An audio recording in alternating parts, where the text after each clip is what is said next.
Hello, you sentient ball of stardust.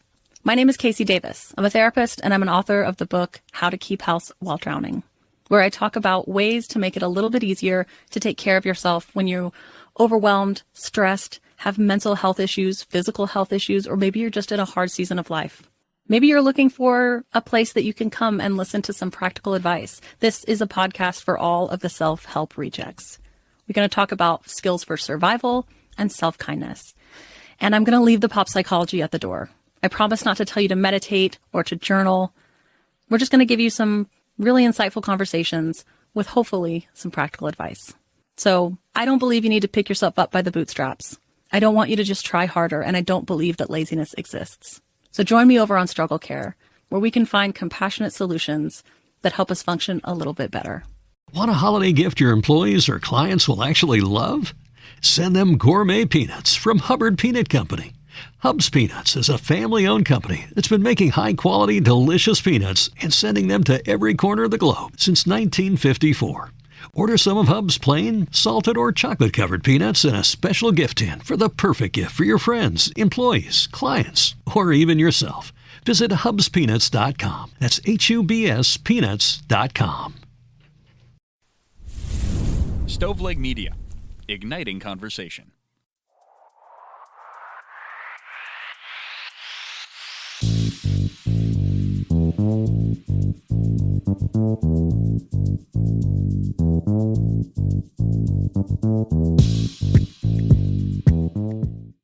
Hey y'all, how is it going? It is me, your girl, your host, Elena Grace, and thank you for being here for a spooky Halloween episode of I've Been Thinking. Now, here's the thing. It's not really that spooky, so happy Halloween to you. But what it really is like educational, right? So, as always, I like to encourage different lines of thought, that kind of thing. So, what we're doing today is I'm going to be sharing with you Halloween across different cultures. I am so excited about this. I've been working on this for a while, and I think I've got some really interesting stuff to tell you guys about. So, here we go. But actually, first, I am going to pause real quick and remind you guys, just while I have your ear before we get distracted, to go leave the pod a review on Apple Pods. If you have it, please go leave us a review and 5 stars, hopefully. That is so incredibly helpful to the growth of the podcast. I wish it wasn't, because it's so dumb, but you cannot imagine how helpful that is to helping a podcast that you love grow.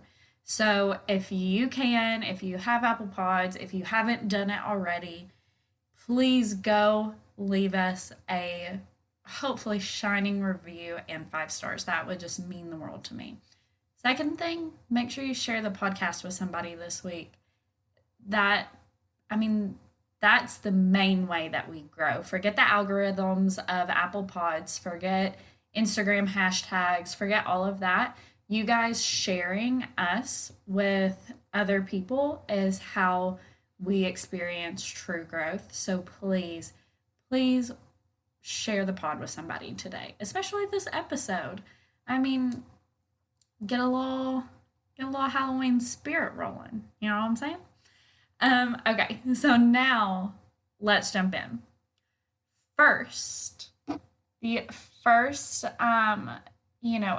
international, intercultural Halloween celebration I want to talk about is Dia de los Muertos.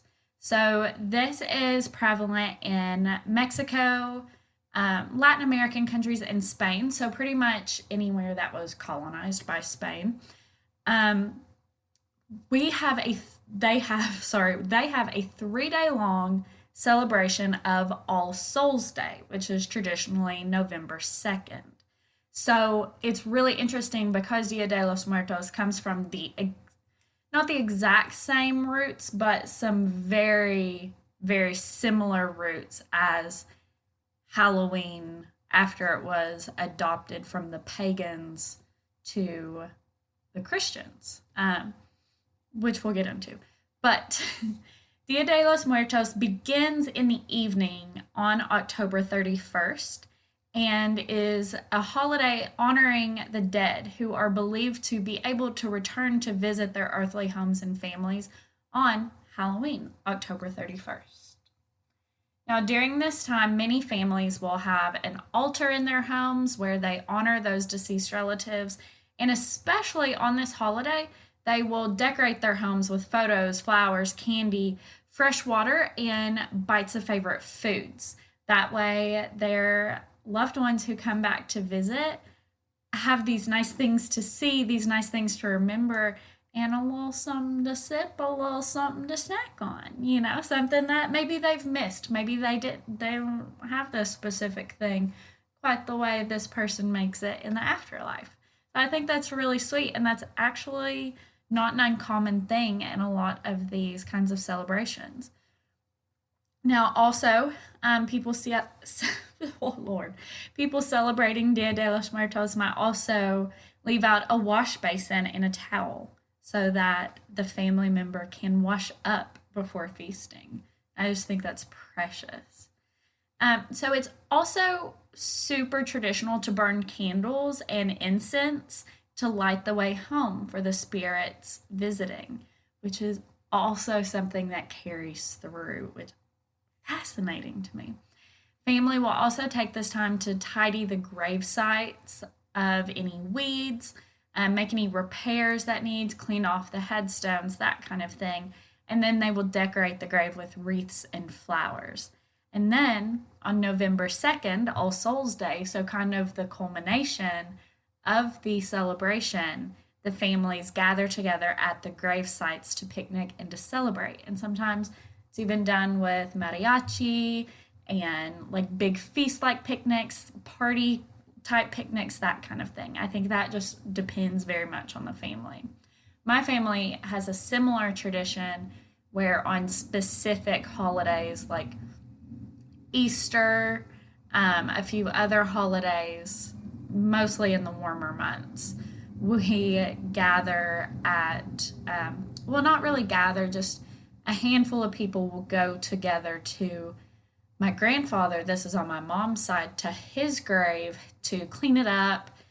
They clean up his grave and their brother who passed away as a baby, and then they clean up like the people who are buried around my grandfather, some of their graves too. So like some of my great aunts and uncles, some of their cousins who have passed on, that kind of thing. They just scrape out the dead leaves and stuff like that and clean it up and bring flowers for certain people, that kind of thing. So it's really special. It's a really special thing to be a part of, and it's always full of memories and talking about those people and telling like funny stories and that kind of thing.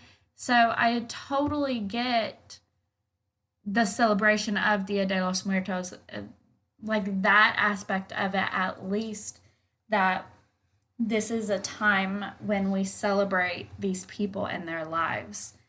I think that too many cultures and people focus on the sadness. I think it's a very Western thing to focus on the sadness of death rather than celebrating their life. So anyway, moving on from that. In England, they don't really celebrate Halloween so much. Their version of Halloween is actually going to be Guy Fawkes Day. Now, this is celebrated on November 5th with bonfires, fireworks, and burning effigies. Now, there are quite a few of the same traditions as Halloween used for this, but it really has very little to do with the original pagan Celtic celebration of Samhain.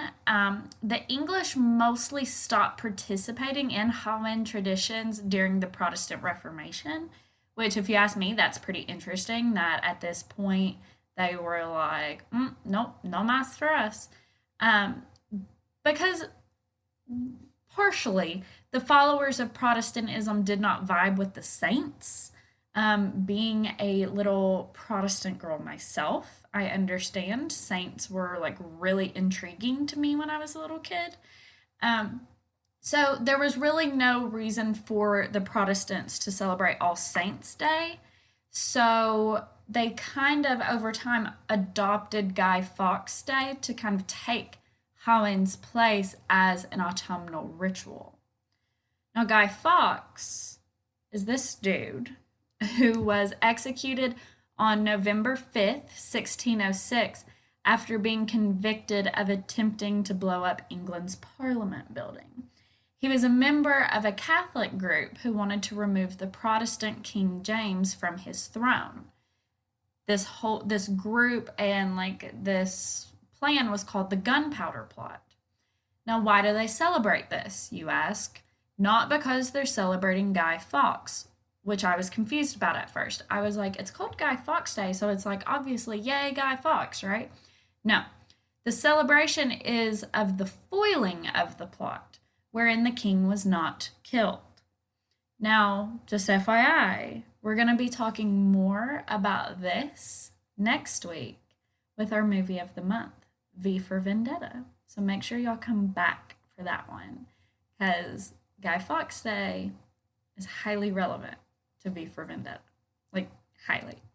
Anyway, so the very first Guy Fawkes Day was literally celebrated right after his execution. The first bonfires, the word there actually coming from bone fires, were set to burn the symbolic, quote unquote, bones of the Catholic Pope when they threw his effigy into the fire. 200 years later, they began replacing effigies of the Pope with those of Guy Fawkes himself. Children in some parts of England began carrying a small effigy of Guy and would ask for, quote, a penny for the Guy. And this is really as close to trick-or-treating as they come, at least per my research. I would like for Liam and any of my other Brits who are listening to this right now, Kat, like anybody else, let me know if literally the whole internet lied to me. But this, perhaps I should have asked y'all before I recorded. That could have been helpful. But anyway, that's where we're at. Okay. But I do know that in some places they do have like costume dress up parties, that kind of thing. Because we'll come to see in a lot of the world, Halloween is not about the tradition of Halloween. It's about the costumes and the parties. So there we go. Now in Ireland, Halloween is actually celebrated quite similarly to how it is in the US. This is really like interesting because Ireland is where it came from, right? So bonfires are lit in rural areas of Ireland, which carries down the tradition of my Celtic ancestors. Children dress up in costume and trick or treat at their neighbors' houses. And then after the kids are finished up, people go to parties with neighbors and friends where they play games, they bob for apples, they arrange treasure hunts for the kids, and play music and dance, that kind of thing. Normal, like things that feel very normal to us Americans. Per my research, I do want to note that a traditional Halloween food in Ireland is called barnbrack. It is a sweet fruitcake bread thing with a muslin-wrapped treat that's baked inside it, and it foretells the future of the person eating it. So if you break into your barnbrack and you'll have a little like muslin thing. Muslin's a kind of cloth, by the way, if you didn't know, kind of like a linen-y cloth. If you have a ring inside, it means that the person eating it will soon get married. If you have a piece of straw, it means you'll have a prosperous year, and so on. Those kinds of fun little like fortune cookie kind of things, right? Maybe that inspired fortune cookies in a roundabout way. I don't know. I'm interested in that now. Well, for the trick portion of the holiday, I love this. Kids love to play pranks on their neighbors. I'm pretty sure the classic ding dong ditch literally originated with Halloween in Ireland because kids will like knock on their neighbor's door, jump in the friggin' bushes, and be like, ha ha ha, he didn't see us. Like, literally, it's been played for centuries. Is that not hilarious? That kids today are still playing Ding Dong Ditch, and it was invented centuries ago. So funny to me. I love how people never change. We're all the same. That's the thing. That's why, sidebar, okay? Racism is stupid. All of that's freaking stupid. We're all literally the same. We all have so many shared experiences. Like, so many. And obviously, there are things across cultures and all of that that, like, one culture to the other we could never understand. But still, there are so many shared experiences going back hundreds and thousands of years that it blows my mind that anybody can, like, not love their neighbor. I don't know. Hold on, I gotta take a drink of booch. Okay. So, Halloween as we know it in the USA is like a very unique thing. I mean, that's why I'm sharing this with you. So, in China, kind of like with Dia de los Muertos and some other places, they have a very unique version of Halloween. In China, Halloween as we know it is really only celebrated amongst expat communities. But China's version is like their cultural version is really, really cool. Okay. So again, like Dia de los Muertos, it is it's called the Ghost Festival or the Hungry Ghost Festival. I found it called both things, but mostly called the Ghost Festival. I do imagine it probably loses a little something in translation. But yeah, moving on. So this is a Buddhist and Taoist holiday, which is celebrated on the 15th night of the 7th month of the lunar calendar. The entire 7th month in general is actually called Ghost Month, where ghosts and spirits, especially those of deceased ancestors, can come home to our world from the lower realm. Now, this is very different from other holidays where homage is paid to the ancestors. Because, like, at a lot of holidays, they will pay homage just to the ancestors. But first of all, during Ghost Month, the ancestors can visit you. You're not just bringing them gifts, they can visit you. But secondly, during Ghost Month, all the deceased are honored, not just ancestors. So, for example, if you had a child who passed, this is specifically when you celebrate them. You don't have to, like, throw it in underneath the ancestors' offerings. You know what I'm saying? You can celebrate them all out during this holiday. It's for everybody, friends, whoever.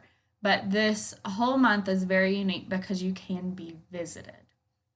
Now, in Taoism and Buddhism, the 15th day of the 7th month means that the realms of heaven, hell, and the realm of the living are open.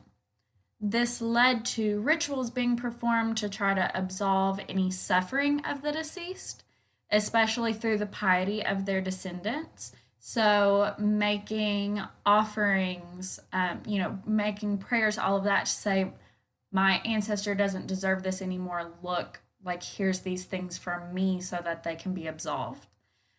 Traditional or typical traditions include food offerings to the past, burning incense, and burning paper mache versions of material goods like clothes, jewelry, etc. for the dead. Similarly to the Irish lighting candles for Halloween and the Spanish and their colonies lighting candles and incense for Dia de los Muertos, it is very common during the celebration of this holiday to release miniature paper boats and lanterns on a body of water to give directions to lost spirits. I just think it's so beautiful how that theme of candles and incense and um, yeah, giving directions to those trying to find their way back to you. I just think it's so beautiful how that crosses cultures and thousands of miles. It's just really sweet, really neat. So, across the sea in Japan, across the China Sea in Japan, Halloween began being celebrated in the very late 90s. So, the Disney park in Tokyo really just took a chance and did a Halloween celebration, and the people loved it. Like, they went nuts. So then Disney Tokyo started like making this a tradition, right? And then Universal opened, and the people went wild when they did a Halloween thing. So obviously, that's kind of how it started getting there. Not surprisingly, Halloween is being adopted in mainly bigger cities in Japan for the costumes and the celebrations. Now, young people in Japan love a good cosplay. So, where it's celebrated, it's like a big thing to go all out on your costumes, just like really go for it, have a great time. It's a huge party, right? One of my friends, hey Casey, used to be a bartender in Tokyo, and I just like, she was always like Halloween night one, and it's her in a costume, gone all out just to be a bartender because the people love it, and it was always like crazy on Halloween there. So, I've also seen that where some Japanese parties or communities, like they, and I think that this is kind of like a Japan slash South Asia thing that like has started been like taken up in a few different places, but where some parties will be had or communities will dress up in super mundane costumes and like a and make it really funny because it's like a commentary a little bit on this like super over the top holiday. So they'll make a costume and put a sign on themselves, and the sign says what their costume is, and it's like man looking for a seat in the cafeteria, and he's entirely normal, but he's just carrying around a lunch tray with food on it, like that kind of thing, which I think is hilarious. That's so funny, but mostly in the countryside, Halloween is not a thing at all. Like you might find some little kawaii decorations in stores, that kind of thing, but really, like, not a whole lot. And this is a lot of this, and Japan's like kind of not adoption of it in any significant way is really because Japanese customs and manners just have a huge role in not trick or treating. Like the door to door situation is just not it. Like, that's not a social norm. That's not something that's mannerly. That's not something anybody's going to do there. So it's not something that's going to be adopted culturally, at least not anytime soon. So yeah, that's why there's a lot of Halloween traditions in a lot of different places around the world, as we've seen, that it's just, and as we will see in this next section, that they're just not going to spread and be the same. But I think that a lot of people can truly appreciate like the fun of costumes and parties and some themed stuff, that kind of thing, on October 31st, the traditional celebration of Halloween or Halloween from the pagans. But then a lot of those pagan traditions that have been passed down to us that are like integral parts of our understanding of Halloween as a tradition, like those aren't so a lot of those can't be socially passed on like across different cultures because it's just not a part. It's just not something that they can do. Anyway, I'm rambling. I'm sorry. Now, some countries are actually very emphatically against Halloween. Russia says that Halloween is against their Christian values, which is hilarious. Just take that in for a second. Russia says that Halloween is against their Christian values. Okay, moving on. Back in 2019, Russia announced that the holiday is in violation of Russian law for its links to, quote, the activities of dangerous occult organizations, and there is no church in Russia who would allow this holiday to be celebrated. Even though the holiday has reportedly been gaining popularity with the young people, mainly in more metropolitan areas, basically just because they enjoy the themed parties and snacks and a wee bit of fun. The government literally created a hotline for parents to call to report teachers who are trying to teach about it or have themed parties, to report like any kinds of themed parties happening in general, that kind of thing. Like there's a Halloween hotline for people to call. Are you kidding me? Are you literally kidding me? Plus, get this, before I move on to our next anti-Halloween country. Orthodox priests, like I just had to throw this in here because it's too much. Orthodox priests said that the Joker movie, so when was that, 2019, depicts rebellion against the bourgeois society, and that movie, in combination with celebrating Halloween, equals an attempt at Russia's statehood. Now let me repeat that. Let me repeat.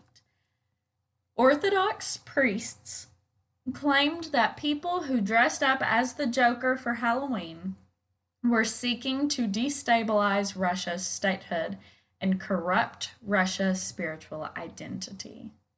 I love it. How much more insecure can you be as a country? Oh gosh. Okay.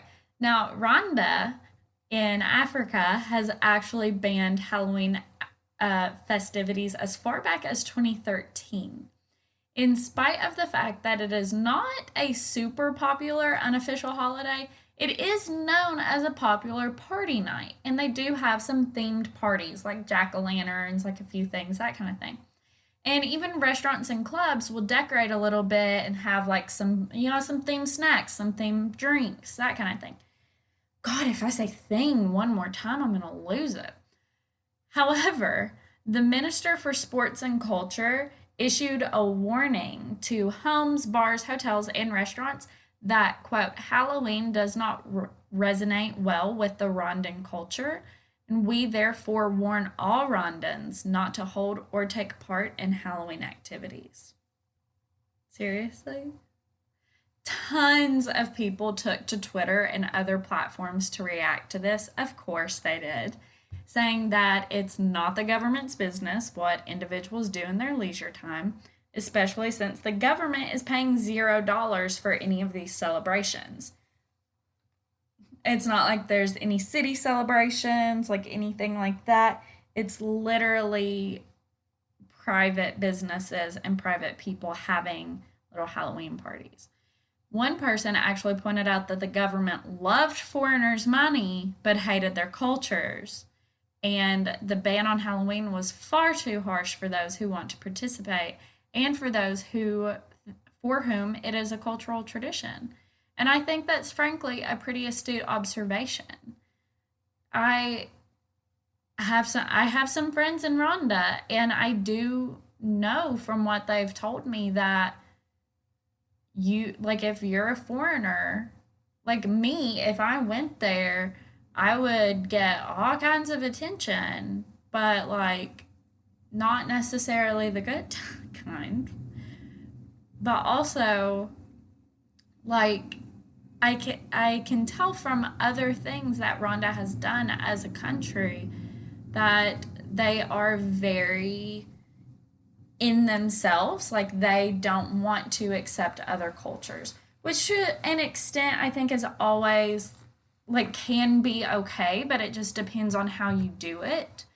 Um, like, this is turning into a Rhonda bashing, and I'm not meaning for it to. I just want to discuss this for a moment. Just pause. So, like in Japan, where it's just not socially normal to do a lot of the Halloween traditions, I think that totally makes sense and that's fine. Just don't adopt them. But in Rwanda, completely outlawing it, and in Russia, completely outlawing it, making it illegal, all of that, I think that's way too much. That, I mean, yeah, that definitely does make sense. Now, a lot of people agreed with the ban actually. Um, and they seem to be concerned with its association with immoral acts, plus the cultural difference in reverie around this holiday for the dead versus a more somber remembrance. Which that, okay, fine. The immoral acts, like, I think that is a place to place situation. But cultural differences, the way you remember the dead, that kind of thing, that makes sense. But like completely outlawing a holiday, just take it and, I don't know, appropriate it a little bit, make it your own a little bit. That's what Halloween as a commercial holiday has become, right? Something that you can make your own a bit. So why not? But Halloween, as the pagan Celtic tradition, like it's still its own thing. It's okay. Um, Finally, the French. Before I get too caught up, which interestingly, Rwanda was a French colony. So I think this is really, really interesting that the French also hate Halloween. Now, apparently, they have a decent amount of people who celebrate some version of Halloween, whether it's just like some decorations, a wee party, that kind of thing. But the French overall find Halloween pretty controversial and rather confusing. Okay, fair. Apparently, the average French person sees Halloween as a commercial, morbid holiday from the United States, which, fair. On the surface, I get it. Plus, the holiday's heavy association with American culture, in spite of the fact that we know it's of Celtic, so Irish, Scottish, Wales, and a little bit of England origin, is totally enough for the French to be pretty turned off by it. It's also for them a distraction from traditional French Catholic celebrations of La Toussaint, or All Saints' Day, aka November 1st. Now, this is when the French visit cemeteries and they clean up loved ones' graves, that kind of thing. Kind of like Dia de los Muertos, but without the costumes and mariachi. So, just the kind of more boring version. And like I said, I get that. My family has certain times of the year that we do the same.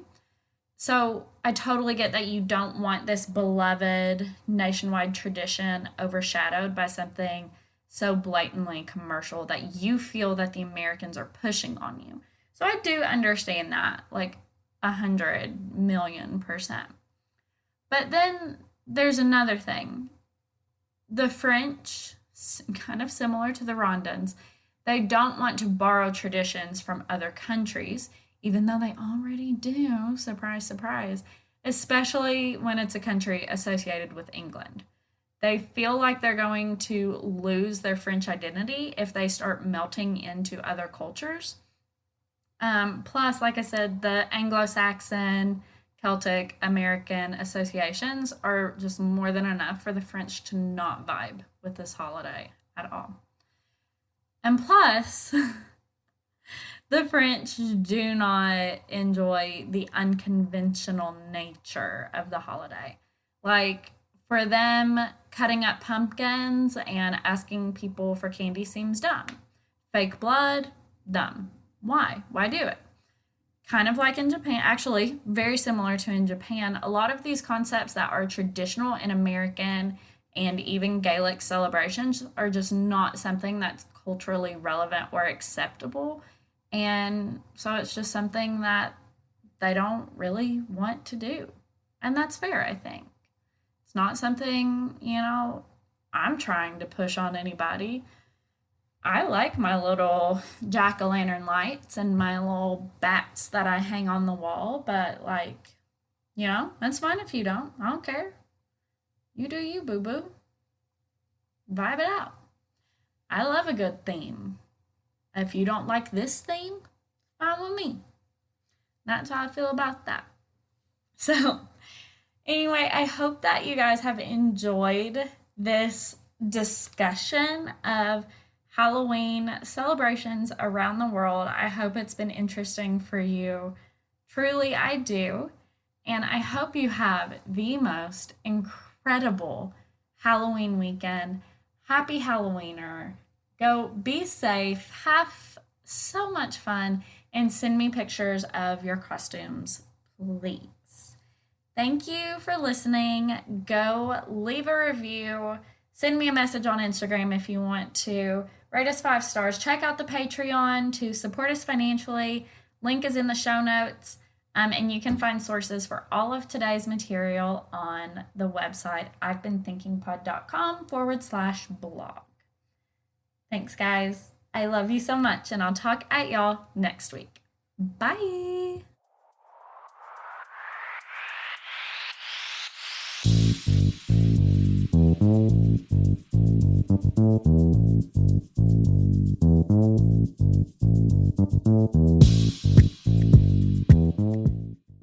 Hello, you sentient ball of stardust.